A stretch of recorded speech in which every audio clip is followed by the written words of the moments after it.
Welcome everyone, Dr. Thor here. Get ready for Gnosis. Well, I recently reviewed a book on YouTube, and it occurred to me after thinking about this a little longer, um, what a potent book that shows how alternative empowerment works and how it works so well. Now, this book was the book, of course, written by a psychotic, born again Christian ministry, the Children of the Beast. It's amazing how they want to give so much power, which references Aleister Crowley. It's amazing how they want to give so much empowerment to people, because here's a guy that actually affected a lot of people who are the movers and shakers in society. You really can't say that anybody like that is a Christian, can you? Where's the Tibetan person who's the mover and the shaker? Well, we know the dummy Lama, but what has he ever done? He wants to retire now. It's been too much. It's Human rights, I want to retire and hump people in Thailand. Oh, eat Coca-Cola. Build a McDonald's in my town. So the whole idea is that this is the kind of stuff that you get out there. So now, even when you compare these religions that have billions of people in them, which means all of them, you put them all together, and apparently the people who are affected by, quote, occultism, which is a huge term. This book is kind of misrepresentative because it's people have stated that they've read Aleister Crowley, and Aleister Crowley has been a great influence on them. And this was part of the books. But I think that's a very distortion. I think what was an influence on a lot of these people was the fact that they learned magical practices and thinking. It's just that Aleister Crowley was one of those books that is everywhere. And as I've mentioned in other things, it was very difficult to get occult books until basically the middle 80s up until the 90s, when a whole bunch of stuff was printed and there was an audience of people buying all this stuff out there. Before that, there wasn't really that many books you could get. It was actually hard to find books on occultism. There's always astrology books, and of course, that's what made the fortune and kept Llewellyn going, who eventually then turned into a more of a general publisher. But most people didn't sell, and these books didn't sell that much. And it was very hard to get books, particularly classical grimoires, etc., which this organization was the first one to translate all of those and get them into publication. So all of that is the reality of what's going on. So, but what's interesting about this book is it goes through a whole bunch of people that you don't know about. Super wealthy and successful rock stars. Rocket scientists. Writers. Painters, you name it, it's all here. So it's interesting is this really, and what happened with that particular book is that he had to put at the end of the book, because it really was looking like a giant flag of, well, study Aleister Crowley and you're going to be rich and famous. Movie producers, writers, they're all in there. People who use the stimulation of Crowley's ideas to achieve great things. Well, can you say that about other books? Well, I don't think so. People can claim they have divine inspiration from the pieced together jigsaw puzzle that most documents are, particularly the Bible. The difficult book it is to read, the strange verbiage, all the stuff that goes with that. Well, I'm not really sure there was much achieved by that, and a lot of people aren't saying that they were intelligent because of that. They were saying that, Aleister Crowley and his writings, which are fairly boring and inane, stimulated this thought. I'm a rocket scientist now because he opened my mind. I made this discovery. And what's very interesting is that if you go to famous people in general, things come from out of nowhere. A lot of people get information from dreams. So here again, this would be considered in most religious viewpoints as a distortion or even demonic. Well, you don't get information. You have to get it from God directly. Except God's always absent. And you keep going looking to his chair next to you in class and, he's never there. So the whole idea is that this entire book, which was really trying to be an assassination of Aleister Crowley and how evil he was, it's amazing how they pinpoint a guy that may have had some influence, and let's say he did even have influence, and he influenced a certain group of people. What? million, 10 million, 20 million, 100 million. No. Out of the 8 billion people on this planet, 99% of the population's never even heard of Aleister Crowley. So I don't know what they're talking about. So the successful people who are looking for ways of empowering themselves have heard of him and have used magical technology to be successful. So this whole book is a proof of the empowerment that you can get from this particular stream of men. And I don't think it's Aleister Crowley. I think we can labelize this the occult sciences. These people who are into tarot cards, into Ouija boards, into magical practices, into basic witchcraft. This is what made these people successful. Now, we're overestimating that Crowley's kind of boring, dumb systems that he put out there really did much, but he did talk about a different philosophy. People who turned away from the corrupt and evil mainstream belief systems to kind of look at somebody else, and that's what he was about. And he could get away with it because of the fact that he was rich. So he didn't have to make any money. Nobody followed him. Nobody cared at his particular time. They didn't really have much success at all. And he wasn't magically powerful per se, but he did leave a literature that stimulates other people to think outside the box, and these people are super wealthy. Now, can we say that about too many other things? Well, Steve Jobs was not a Christian. As a matter of fact, he didn't go to college. He went to India and took mushrooms and I believe he got his sacred name from some Indian. I think it was Little Turd. I'm not sure. But he got this name. That's what he did. And he came back and said, ooh, let's make the cabinet look pretty. Can we paint it something other than gray? So I guess that is, for corporate world, that is kind of astonishing. What? Whoa, everything's always gray. We can't do that. It has to fit into everywhere. So this is the type of things he's done. And he said, well, maybe you should move the keyboard away from the monitor. Ooh, genius again. Give me another mushroom. Ah, little turd, you are doing quite well, little turd. So this is the kind of stuff that has happened. So we could say, if we want to take some industrialists who were kind of creative, that they certainly weren't creative with that. So, and I'm sure that Steve Jobs read Aleister Crowley as well. And a lot of people have and probably will never admit to it because of the antisocial reaction you get from it. But these books have been around forever, and I think they were even reprinted cheaply through Barnes & Noble at one time. They had their own reprint version of this for pennies. So all of this, of course, is out there as well. So if we can look at the other people, well, I don't think many of them have been necessarily involved. But, of course, we know the ones that are kind of the worst of the group. Who are they? Bill Gates? Well, we know that he's a German Catholic. His father was an attorney. And if anybody's kind of goofy and into bad stuff, it's Bill Gates. So I'm not sure that he's much of a practicing, even though he claims that he's bringing his children up. I don't know how much he does in the Catholic Church. So, I think that's good because we now have reaffirmed of what that breeds. So his divine inspiration is the garbage he pushes on the public. So when we go to the big, I don't know what Bezos is into or not. I don't think he's much of a practicing anything. He's a Hollywood dude who's pumping iron, finding bimples. So the whole idea is that I'm not sure what's going on there, but certainly I don't think we can equate him as a very religious person. Most of these people aren't. Just like Ronald Reagan, who was, American values, and he never went to church. He spent all his time with astrologers. So the whole idea is that this was the kind of stuff, and of course, he was fakely put out there. He was half insane to begin with. He really couldn't function well.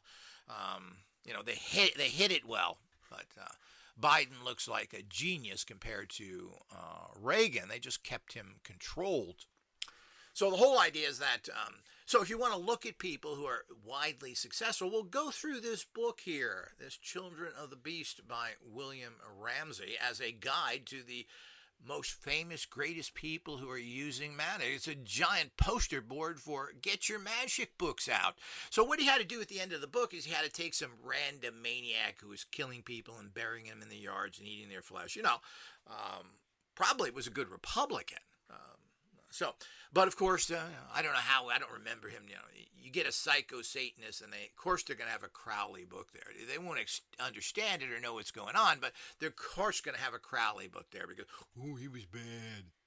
Don't you understand that was a ridiculous thing, similar to the Church of Satan, where they want to use that terminology to get attention, but he certainly didn't consider himself as the great evilest person in the world. So he really didn't do very much evil in general. He used that to gain attention, like the Process Church did, like the Church of Satan did. People use that to gain attention.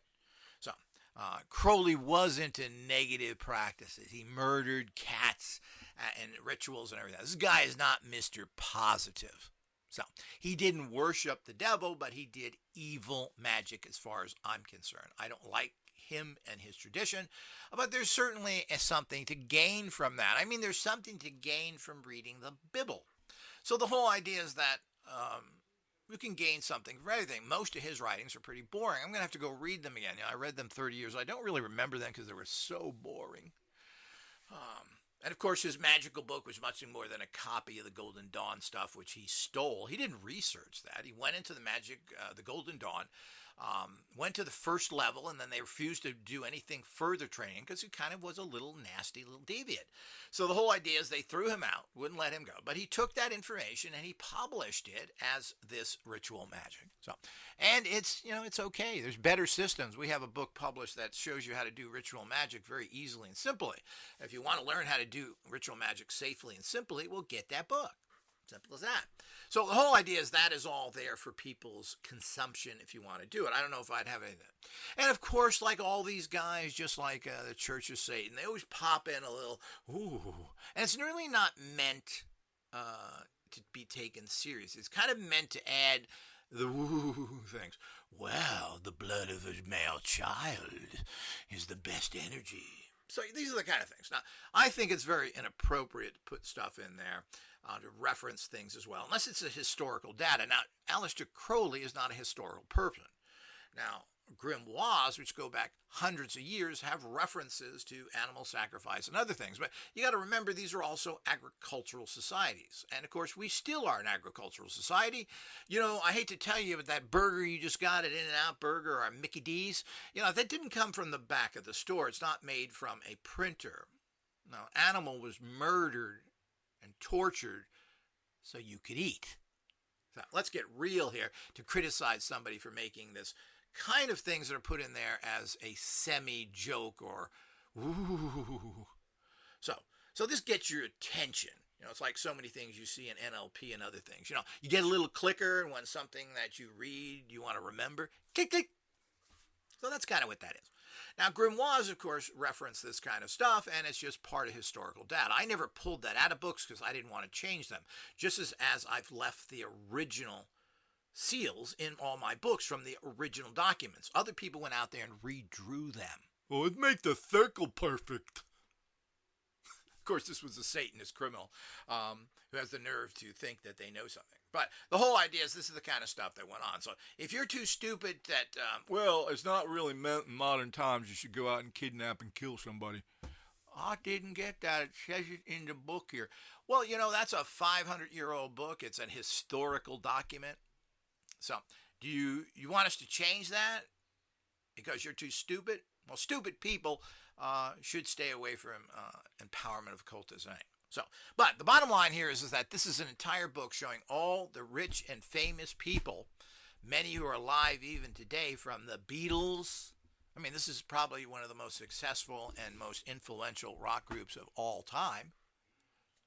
And they actually have Crowley's picture on their Sgt. Pepper album. But, of course, that was that time. I think it was 1966, and they were turning on, doped out of their mind. And what were all the dopers, the ayahuasca people?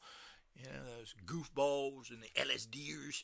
All these people, what were they doing? Well, they were reading Aleister Crowley. What were they supposed to be reading? The classics. I was reading Dickens last night when I was stoned out of my mind on ayahuasca.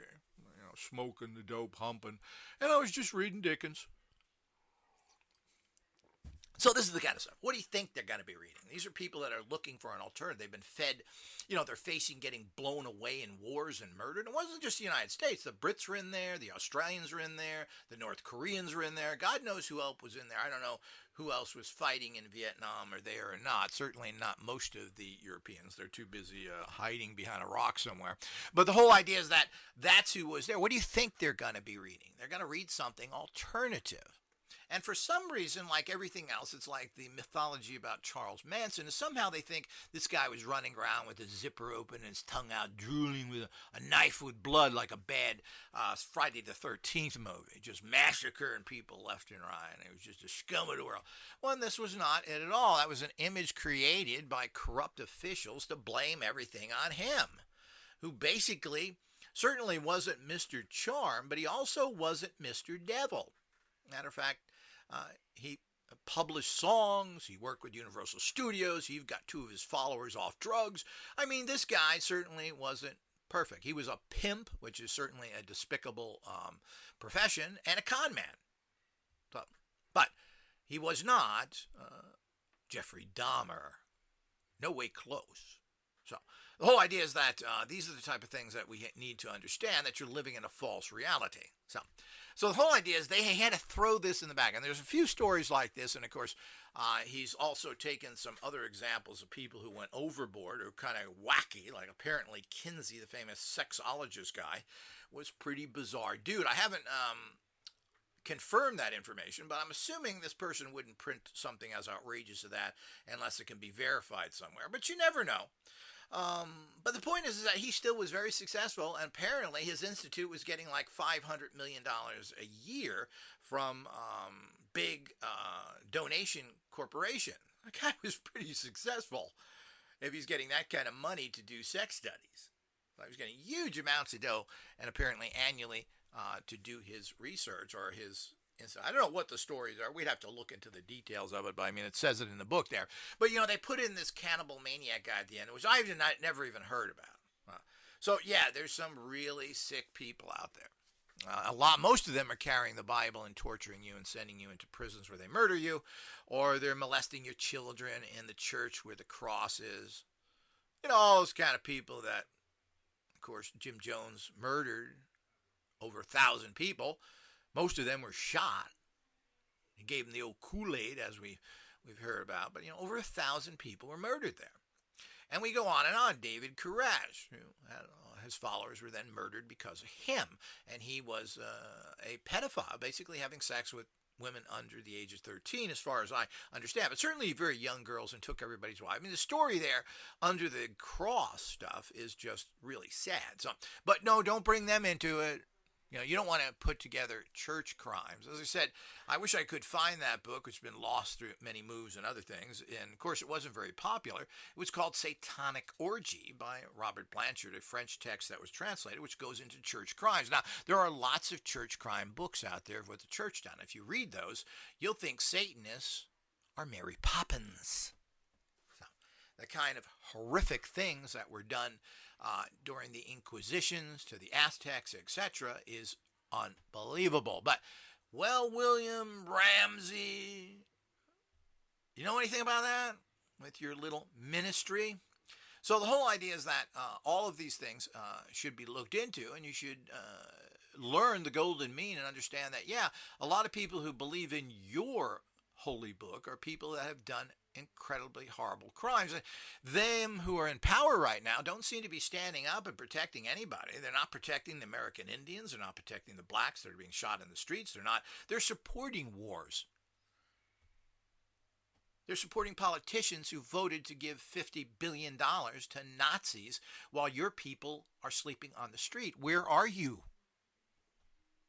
So it's the same old story. So they're never there. It's all that stuff. So, but it's very interesting is that the people who are successful in life, and that's really the message of all this, which I'm going to keep short and end here in a second, is the fact that these are people who are using alternative technologies. What we consider the occult sciences or subtle energy physics, they're using what is the ancient part of this entire study, which is old-time alchemy and manifesting, oftentimes, and I hate to use the term because it's so butchered and labeled to be negative, magic.